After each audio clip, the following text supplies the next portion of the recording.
Hi, so please introduce yourself. Hi, my name is Felix Kilbertus. I'm the Chief Creative Officer of Pininfarina. And there's a lot of creativity in Pininfarina, right? Yes, it's absolutely. Like 90 years, or how long? So we're celebrating 94 years of automotive design here in Geneva today. So we are a very international team. There's about 100 creatives on 3 sites. We have studios in Miami, in Shanghai, and of course in our headquarters in Cambiano near Turin. Does that mean you have the coolest industrial designers, or what do you call it, interior designers, working as your colleagues? Absolutely. In the whole world? We have amazing designers. We have, as we said, like about 100 core creatives. We have many co-creators, if you will, from the engineering side, from studio engineering, aerodynamicists, engineers, product experts, and so on.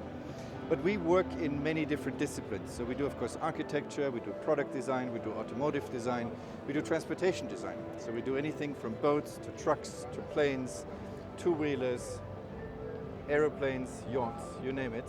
And of course, we come from the car business. So we've done car design for 94 years, and we do, of course, exterior design. We have our own wind tunnel, so we're really good at integrating aerodynamics.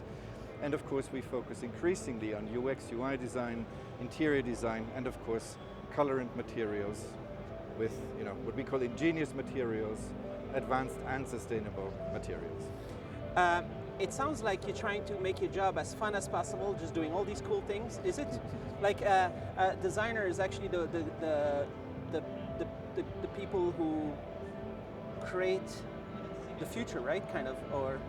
So we're very lucky because we tend to think about what is not there yet. So we always need to think about the things that don't exist yet. We live in the future, if you will. And as designers, we're very fortunate that we get to live in this, slightly advanced space.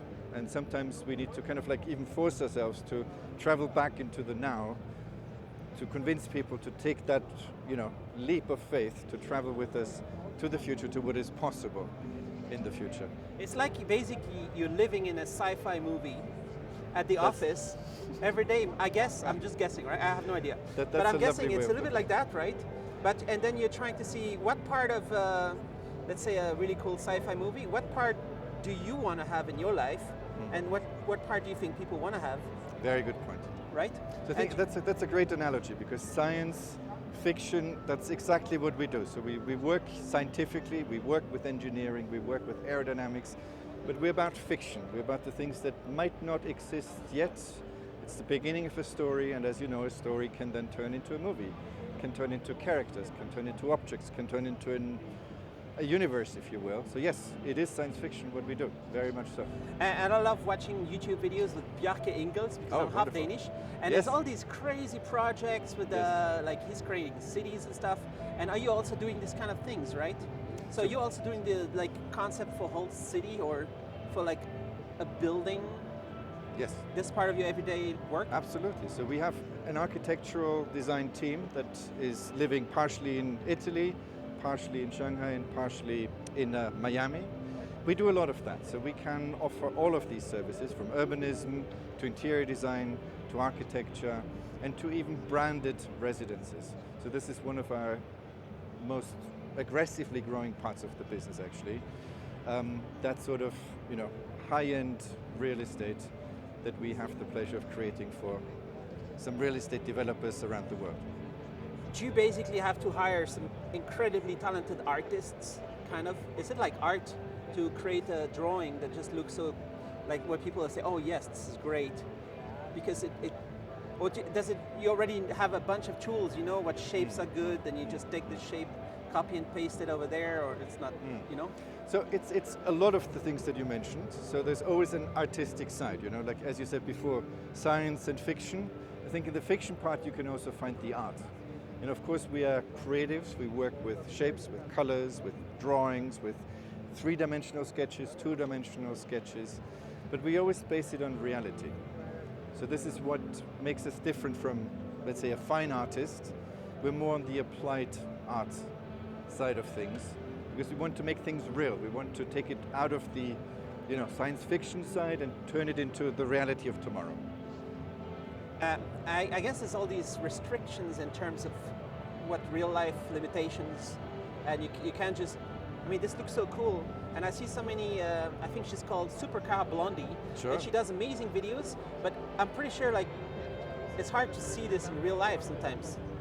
And what I prefer to see something that actually become true, and I guess it must be frustrating if you do something amazing, it doesn't become true. You want it to become true, all of it. Yes. Or- I mean, interesting point, because it's always, you need the dream first. Without the dream, you don't even have a chance to make it reality. So yes, it's maybe a little frustrating, but already creating the dream is a very satisfying thing for a creative team. So it's part of the journey, I would say. All right. So there's too many questions, but maybe I'm wondering at the office, just what software is people using? Oh, there's so many. It depends on, there's specific software for architecture, there's certain things that we use for visualization, there's AI that helps us on certain aspects of the creative process. So there's too many to name, but we use technology just like we use all the other creative technologies, whether it's pen and paper, whether it's certain aspects of Blender, of Alias, you name it, we use it. Do you have to use Unreal Engine and put stuff in 3D world? It's for certain clients. It's a key technology. We are very technology open when it comes to powertrains, software, brands, and so on. Do you have a car that's designed by a company? Oh, many. Oh, like would I drive Yeah. one personally? Yeah. I have a historic one, an old Alfa Romeo, designed and produced by Pininfarina. Yes.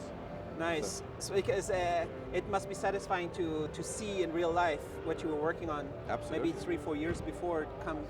Like this, I guess this also happens a lot, right? At the office. No, of course. This is part of our heritage, and we're very fortunate that there's so many of these cars still out there.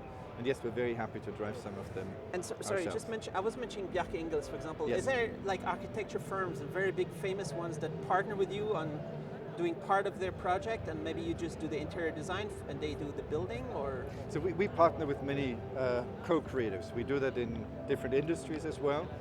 So yes, it's something we like to co-create with other people, absolutely.